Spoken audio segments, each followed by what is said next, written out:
Ya, Assalamualaikum warahmatullahi wabarakatuh. Waalaikumsalam warahmatullahi wabarakatuh. Warahmatullahi wabarakatuh. Alhamdulillah sehat semua ya. Sehat semua, udah pada makan semua, wah full charge ya. Kembali lagi dengan saya Bu Dwi ya. Insya Allah hari ini kita akan belajar tentang satu materi tentang DM ya. Sebelumnya saya mohon izin nih teman-teman mau saya record karena eh, rencananya akan saya masukkan ke dalam YouTube ya. Baik, ini saya izin share screen materi dulu. Terlihat materinya tentang RPS yang ada di DM-nya. Tentu saja nih RPS-nya sudah dijelaskan di pertemuan sebelumnya ya, tapi saya akan menjelaskan sedikit RPS terkait dengan DM-nya ya. Baik, kita akan belajar tentang diabetes mellitus atau DM ya. Nah, ini DM ini salah satu materi yang masuk dalam keperawatan medical bedah 2 ya, teman-teman ya. Nah, kenapa sih DM ini kok jadi banyak ya terjadi ya? Kita tahu bahwa DM ini peringkat ketiga baik di Indonesia maupun di dunia untuk jumlah penderita terbanyaknya ya, peringkat ketiga setelah jantung ya dan paru-paru. Baik, di sini kita akan belajar tentang DM. Sebelumnya saya akan menjelaskan tentang capaian pembelajaran lulusan ya. Adapun capaian pembelajaran lulusan ini ya diharapkan nanti teman-teman mampu menguasai konsep dan teknik penegakan diagnosa asuhan keperawatan ya.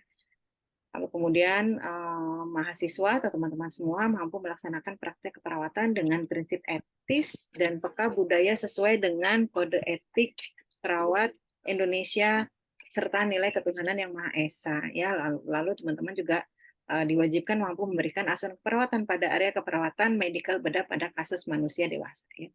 Jadi ini CPL tidak hanya khusus untuk penyakit DM saja ya, penyakit-penyakit yang lainnya yang sering dialami oleh manusia dewasa juga memiliki CPL yang sama ya. Oke, selanjutnya CPMK atau capaian pembelajaran mata kuliah ya diharapkan mahasiswa mampu menggunakan proses keperawatan dalam menyelesaikan masalah kesehatan pasien dewasa di tatanan klinik dengan menggunakan kebutuhan dasar manusia ya. PKDM ya teman-teman kan udah lulus nih PKDM ya, makanya menggunakan ilmu PKDM ini kita mampu melaksanakan proses keperawatan pada mata ajar keperawatan medikal bedah 2 ya. Lalu kemudian mahasiswa mampu mengembangkan pola berpikir kritis, logis dan etis dalam mengembangkan asuhan keperawatan pasien dewasa serta memberikan asuhan yang berkualitas secara holistik, kontinu dan konsisten ya. Nah, materi atau bahan kajian pada pertemuan kita kali ini adalah proses keperawatan pada pasien dengan diabetes mellitus serta implementasi keperawatan dengan pasien dengan DM atau diabetes mellitus ya. Untuk evaluasinya nih teman-teman ya, pada materi ini akan keluar pada soal UTS sebanyak 20 PG serta akan keluar pada nilai presentasi kasus karena nanti di akhir akan diberikan kasus sehingga nanti teman-teman bisa mendiskusikannya lebih lanjut dan dipresentasikan di jadwal yang berbeda ya. Nah, kompetensi dasar yang harus dipahami dan dimiliki oleh mahasiswa yaitu mahasiswa mampu membuat asuhan keperawatan klien dengan gangguan sistem endokrin ya. Adapun indikator capaian, mahasiswa mampu membuat asuhan keperawatan klien dengan DM secara khusus untuk materi ini. Ya. Kegiatan pembelajarannya, kita akan mendiskusikan definisi DM, etiologi DM, tanda dan gejala DM, pemeriksaan fisik dan penunjang DM, tata laksana DM, askep pasien dengan DM, serta di akhir akan ada kasus pemicu ya untuk kita bahas bersama nanti. Oke, ini materi perkuliahan. Nah, baik ini definisi DM. Baik teman-teman, ada yang punya pengalaman ketemu pasien DM atau keluarga sendiri yang punya sakit DM? So, silahkan kita sharing aja nih sekarang nih. Jelita, Jelita nih. Jelita pernah ketemu nggak pasien DM, Jelita? Banyak ya? Pernah Ibu. Pernah ya. Berapa banyak pasien yang Jelita temui ini dalam waktu 1 minggu yang punya DM? Bisa 3 sampai 5, cuman nggak semuanya yang komplikasi berat gitu. Berarti masih DM awal ya, Jelita ya. DM Iya Ibu. awal. Ya mudah-mudahan nggak berlanjut jadi komplikasi DM ya. Baik, terima kasih Jelita. Nih kita akan belajar dari definisi DM itu sendiri ya. DM itu sendiri adalah kondisi gula darah meningkat di atas 200 mg per dl. Nah, kapan? Apakah sekali cek langsung sekali cek di atas 200 langsung kita katakan DM? Tidak ya. Dalam 3 kali pemeriksaan secara acak di atas 200 mg per dl. Jadi kalau baru sekali belum belum dikatakan terdiagnosa DM ya. DM merupakan keadaan yang timbul karena ketidakmampuan tubuh mengolah karbohidrat atau glukosa yang dikarenakan jumlah insulin atau insulinnya tidak berfungsi secara sempurna. Ya, kenal dengan insulin belum? Ya, insulin adalah salah satu hormon yang dikeluarkan oleh pankreas, ya spesifiknya pada sel beta yang berfungsi untuk mengikat glukosa yang beredar di dalam darah untuk kemudian masuk ke dalam sel. Ngapain glukosanya masuk ke dalam sel? Untuk dimetabolisme menjadi energi, ya. Nah, nanti akan kelihatan pasiennya itu akan terlihat lemas ketika gula darahnya hanya banyak beredar di pembuluh darah dan tidak bisa masuk ke sel karena tidak ada insulin tadi, ya. Baik, lebih lanjut kita akan belajar tentang penyebab DM itu sendiri. Penyebab utamanya adalah ketidakcukupan insulin, ya. Nah, kenapa kok insulin tidak cukup? Bisa karena kerusakan pankreas. Ya, kita tahu bahwa pankreas itu adalah pabriknya insulin. Pabriknya aja rusak, gimana hormonnya bisa terbentuk? Gitu ya. Jadi karena pankreasnya udah rusak. Jenis pankreas ini bisa rusak dari awal atau bisa rusak karena kelelahan ya tentunya. Oke. DM tipe 1. Nah, kita belajar tentang tipe-tipe DM. Di sini saya akan menjelaskan hanya 2, DM tipe 1 dan DM tipe 2 ya. DM tipe 1 ini etiologinya karena kerusakan sel beta pada pankreas sehingga tidak mampu mengeluarkan insulin sama sekali. Nah, biasanya DM tipe 1 ini terjadi pada anak-anak ya. Jadi bukan karena pankreasnya lelah, tapi karena pankreas sel betanya memang tidak mampu menghasilkan insulin. Jadi dari bayi itu pasien harus diberikan insulin dalam bentuk suntikan dari luar tubuh pasien. Ya. Nah, penyebabnya bisa karena infeksi virus, kelainan autoimun, dan bisa juga herediter. Ya. Jadi herediter ini mampu menyebabkan penyakit degeneratif yang diturunkan pada sel beta pankreasnya, ya seperti itu. Nah, DM tipe 2 nih yang paling banyak terjadi di Indonesia ya. Terjadi karena sel beta pankreas kelelahan sehingga kurang mampu mengeluarkan insulin. Mampu nggak ngeluarin insulin sebenarnya? Mampu ya, awal-awal mampu. Tapi ketika dia dituntut bekerja maksimal ya, si sel betanya pada pankreas ini disuruh ngeluarin insulin ketika kita makan lagi, makan banyak lagi, makan banyak lagi, maka sel beta pankreasnya ini merasa kelelahan ya. Itulah yang menyebabkan DM tipe 2 ini biasa terjadi pada lansia atau dewasa akhir. Ya, jadi awal-awal mah sel beta pankreasnya baik-baik saja mampu menghasilkan insulin, tapi karena eh, pasiennya yang bandel ya, banyak makan ya. Normalnya adalah ketika kita makan, maka otomatis insulin akan dikeluarkan oleh sel beta pankreas. Ya, jadi kalau kita banyak makan, maka sel betanya akan bekerja keras untuk mengeluarkan insulin juga ya.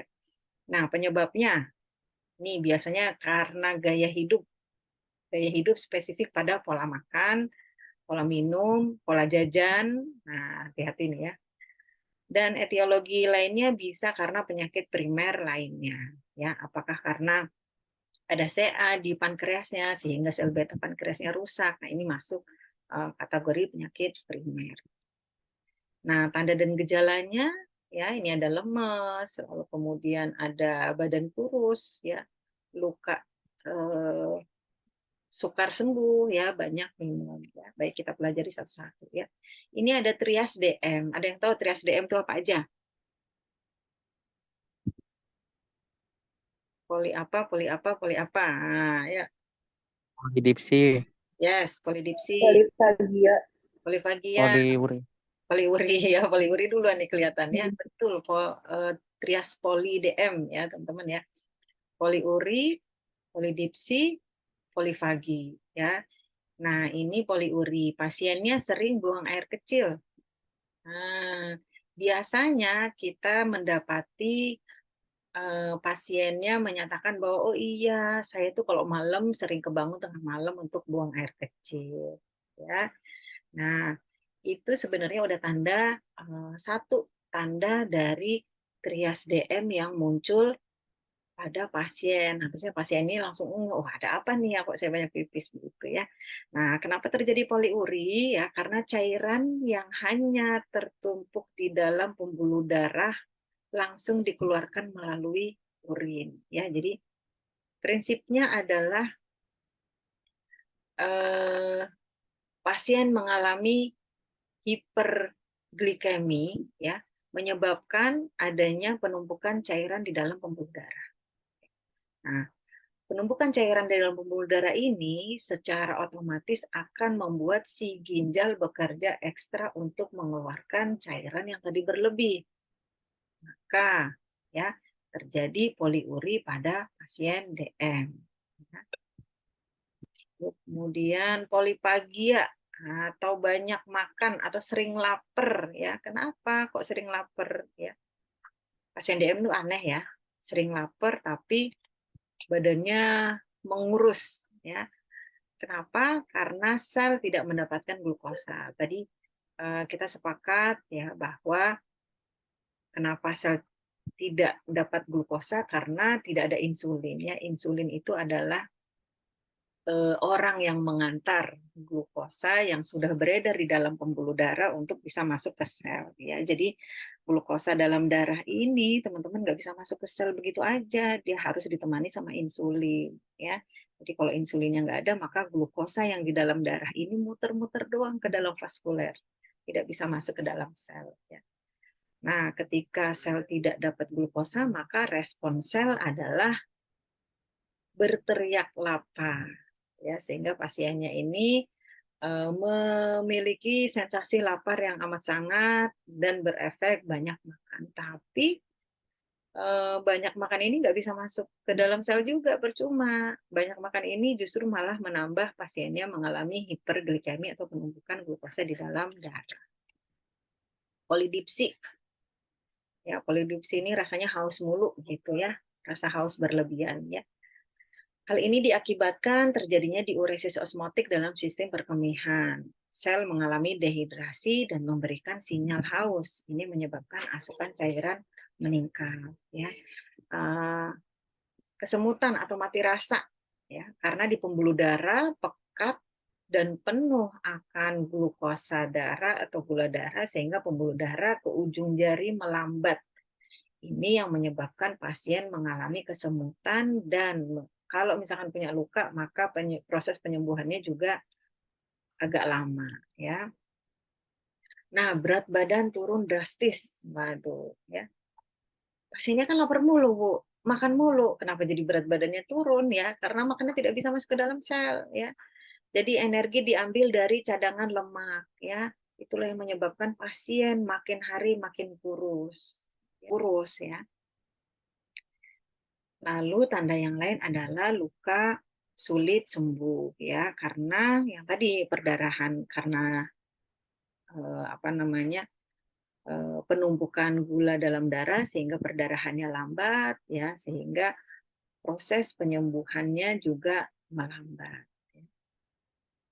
Merasa letih dan mudah tersinggung. Nah, ini nih. Bukan lagi dapat ya. Nah, ini karena sel tidak dapat makan dan minum secara psikologis, maka pasien ini merasa terganggu, ya, merasa ada yang nggak beres, kayaknya sensitif gitu ya. Nah, ini keluhan-keluhan yang biasanya muncul pada pendamping pasien, ya, misalkan pasiennya laki-laki, maka biasanya istrinya melaporkan keluhan, iya nih Bapak beberapa bulan ini mudah tersinggung gitu ya. Jadi secara psikologis memang terganggu. Nah, setelah kita tahu tanda dan gejala DM, ya apa yang harus kita lakukan? Ya, kita lakukan pemeriksaan fisik. Kita cek ada atau tidak trias DM ya. Ada poliuri enggak, polidipsi enggak, polipagi enggak ya. Kita cek juga apakah ada gangguan pada mata ya. Mata buram ya, menandakan bahwa vaskularisasi di mata sudah mulai menurun atau melambat ya. Kita cek juga ada kebas pada kaki dan tangan tidak. Berat badan menurun drastis atau tidak. Ada luka yang lama sembuh enggak. Nah, biasanya korelasi luka lama sembuh ini bisa ditandai dengan gatal-gatal ya. Pasien gatal datang dengan gatal-gatal lalu kemudian sudah pakai obat ini, tapi nggak sembuh-sembuh. Nah, patut kita curigai kemungkinan pasiennya mengalami DM ya. Baiknya kita cek minimal 3 kali pemeriksaan untuk mendapatkan hasil GDS yang objektif ya. Lalu kita cek juga ada nggak keluhan badan pasien merasa lesu, lelah, letih ya. Nafas pasien bau keton tidak atau bau aseton tidak, dan ada keluhan kesemutan atau tidak. Ya, ini pemeriksaan fisik yang patut kita tanyakan ke pasien ya. Lalu pemeriksaan penunjangnya apa ya? Yang pasti pemeriksaan penunjangnya adalah laboratorium gula darah, glukosa darah. Nah, di sini jenisnya ada 3 ya teman-teman ya. Gula darah puasa, gula darah 2 jam postprandial atau 2 jam setelah makan ya, lalu kemudian gula darah sewaktu ya. Tentu saja masing-masing ini memiliki nilai yang berbeda-beda. Gula darah puasa itu nilai normalnya antara 70 sampai 110. Lalu kemudian gula darah 2 jam PP dan GDS ini nilai normalnya di bawah 200. Ya. Lalu perlu juga dilakukan pemeriksaan laboratorium fungsi ginjal, urium kreatinin. Ya, kenapa? Karena tadi efek dari poliuri ya yang membuat si ginjal ini kerja ekstra ya, dimungkinkan ketika ginjal sudah kerja ekstra berbulan-bulan, khawatirnya ginjal pun merasa kelelahan sehingga mengalami kerusakan ginjal. Ya, ujung-ujungnya nanti HD ya. Biasanya sih komplikasi dari DM sih ada yang HD gitu ya, berapa persen ada yang HD ya. Lalu kemudian laboratorium HbA1c. Nah, HbA1c ini teman-teman bisa menggambarkan tingkat kepatuhan pasien dalam mengkonsumsi obat dan mengatur pola makan selama 3 bulan terakhir. Ya, jadi kelihatan ketika kunjungan ke poliklinik menyatakan gimana Bu, pola makannya sudah diatur? Oh sudah, ya. Tapi ternyata nilai HbA1c-nya lebih dari 6,5 ya. Nilai normalnya adalah kurang dari 6,5. Nah ini lebih dari 6,5. Berarti patut kita curigai pasiennya tidak mampu mengontrol pola makan dan tidak patuh terhadap pengobatan yang diberikan. Ya, ini 3 bulan ke belakang bisa terlihat dari pemeriksaan HbA1c. Ya. Nah, baik tata laksananya seperti apa ya ketika kita sudah mendapati pasien dengan DM. Yang pasti kita anjurkan pasien untuk cek kesehatan secara rutin ya. Di fasilitas kesehatan dengan cek kesehatan secara rutin ini pasien akan mendapatkan obat ya. Jadi kalau misalnya pasiennya rutin sebulan sekali maka dokter akan memberikan obat yang habis dalam waktu 1 bulan gitu. Untuk pemeriksaan selanjutnya akan ditanya obatnya sudah habis belum. Kalau masih banyak berarti ketahuan pasiennya nggak minum obat ya. Nah, ini kita tinggalkan rokok ya, rajin melakukan aktivitas, kelola stres ya. Ada beberapa penelitian nih teman-teman, makin stres maka gula darahnya sulit untuk normal atau sulit untuk turun ya. Maka perlu kita lakukan kelola stres ya. Istirahat cukup serta memperbaiki pola makan dengan diet seimbang. Oke. Dari izin ke laptop. Oke, HP saya panas, siap. Oke, dari. Nah, kita masuk ke asuhan keperawatan, teman-teman ya. Secara umum ya, asuhan keperawatan itu ada 5 step ya. Yang pertama pengkajian, yang kedua diagnosa, yang ketiga perencanaan, yang keempat tindakan atau implementasi, yang kelima evaluasi ya. Pengkajian, diagnosa, renpra atau rencana keperawatan, implementasi dan evaluasi. Ya, kita akan belajar satu-satu. Tadi pengkajian sudah di awal, lalu kemudian ini kita akan munculkan diagnosa keperawatan yang mungkin muncul pada pasien dengan DM. Ini saya terahkan hanya 3, sebenarnya banyak ya, tergantung komplikasinya. Kalau misalkan komplikasinya di mata, tadi kan ada rabun, ya, gangguan penglihatan, nah, bisa muncul diagnosa keperawatan, resiko injuri ya, karena penurunan lapang pandang ya. Ini secara umum ada 3 ya, ketidakseimbangan gula darah, ketidakseimbangan nutrisi, dan gangguan integritas jaringan jika pasiennya punya luka atau gangren. Ya, sekali lagi ini tidak diagnosa ini tidak semua pasti muncul pada pasien ya, tergantung dari kondisi pasien masing-masing ya. Baik, intervensi keperawatan kita bisa searching menggunakan nursing intervention classification ya atau NIC ya, atau menggunakan standar intervensi keperawatan Indonesia yang dikeluarkan oleh PPNI ya. Jadi untuk intervensi kita bisa pakai 2 ya, NIC dan SIKI. Ya, jadi disesuaikan saja teman-teman. Kalau Bu, saya punyanya buku SIKI ya, sok atau pakainya buku dicarinya intervensi melalui buku SIKI ya. Kalau punyanya NIC silahkan pakai NIC. Baik, ini ada kasus ya teman-teman ya, seorang perempuan berusia 52 tahun dirawat di ruang penyakit dalam dengan diagnosa medis DM.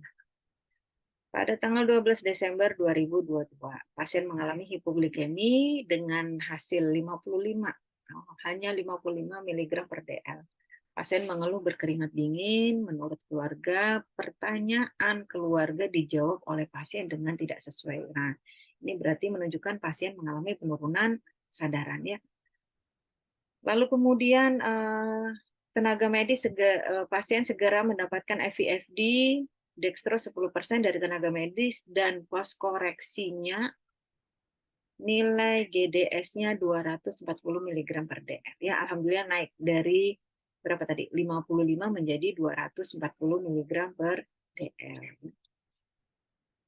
Lalu pada tanggal 14 Desember, 2 hari kemudian ya, dilakukan pemeriksaan fisik dengan hasil tekanan darah 120 per 90, RR-nya 20 kali per menit, heart rate-nya 87 kali per menit, suhunya 36, pasien mengatakan lemas, tidak nafsu makan, selalu merasa haus, ya, edema pada tungkai positif, ya, sudah mulai bengkak. Nah, berarti penumpukan cairan.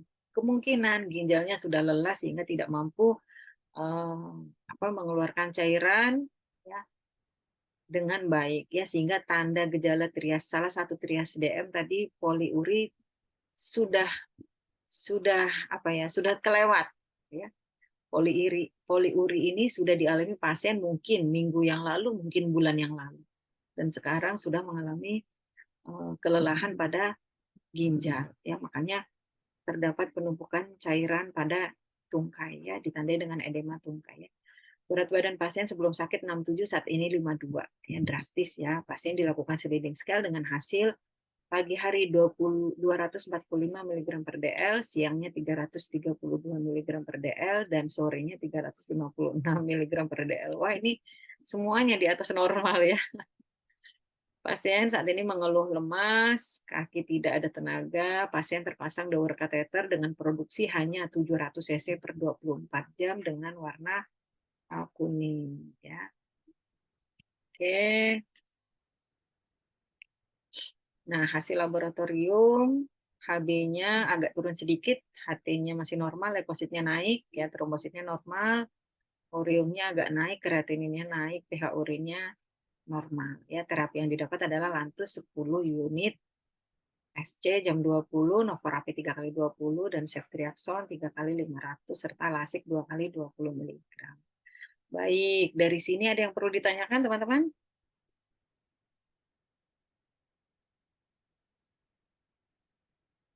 Ibu izin Tanya nggak? bertanya, lantus 10 unit SC itu apa Ibu? Lantus. Iya, Bu. Oke, baik. Siapa nih yang bertanya nih?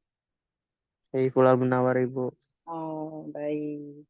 Saiful Al-Munawar, terima kasih atas pertanyaannya ya. Lantus ini adalah salah satu obat antidiabetik ya berupa injeksi dengan sistem kerja long term ya. Jadi memang Lantus ini hanya diberikan satu dalam 24 jam karena sistem kerjanya yang panjang ya. Nah, adapun unitnya ya ini disesuaikan dengan hasil sliding scale atau hasil GDS yang tadi sudah dicek ya pagi, siang, dan sore didapatkan hasil makanya 10 unit ya. SC ini adalah metode penyuntikannya yaitu dengan metode subkutan ya. Metode subkutan adalah penyuntikan dengan posisi jarum yang needle-nya kecil ya, yang pakai pen itu 90 derajat, tapi kalau pakai speed 1 cc 45 derajat begitu ya. Jadi dia apa namanya salah satu obat yang long term, makanya diberikannya hanya sekali ya, malam. Nah, kalau Novorapid short term sama antidiabetik juga. Ya, tapi dikasihnya 3 kali 20 intraunit. Ya, jadi bedanya untuk Lantus ini obat antidiabetik long term dan Novorapid short term. Ya. Baik, terima kasih. Mudah-mudahan menjawab ya. Oke Saiful Ibu, terima kasih banyak Al-Munawar. Ibu. Oke, terima kasih kembali. Oke, oke tadi diskusi ya. Terima kasih Saiful untuk pertanyaannya. Baik, karena waktu kita terbatas ya, jadi teman-teman bisa kita manfaatkan WA grup kelas yang ada biar teman-teman bisa bertanya ketika ingat, oh iya ingat DM saya mau nanya mau berdua, sok atau di chat di WA grup untuk kita diskusikan bersama. Kalau sekarang belum ada pertanyaan ya. Baik teman-teman, sini ada quote yang bikin kita semangat ya untuk belajar lagi ya.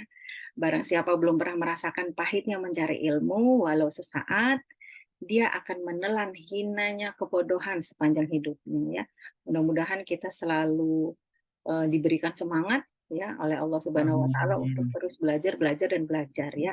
Hakikatnya ketika kita mengulangi lagi kata-kata itu, maka itu yang akan kita ingat ya. Jadi jangan putus sampai di sini ilmu yang kita pelajari hari ini. Silahkan teman-teman menyambungkan, mentransfer ilmu ke teman yang lain atau ke sanak saudara sehingga ketika kita mentransfer ilmu kita akan mengulangi lagi, maka itu akan membuat kita lebih ingat lagi ya. Baik, saya rasa cukup sekian dari saya ya teman-teman ya.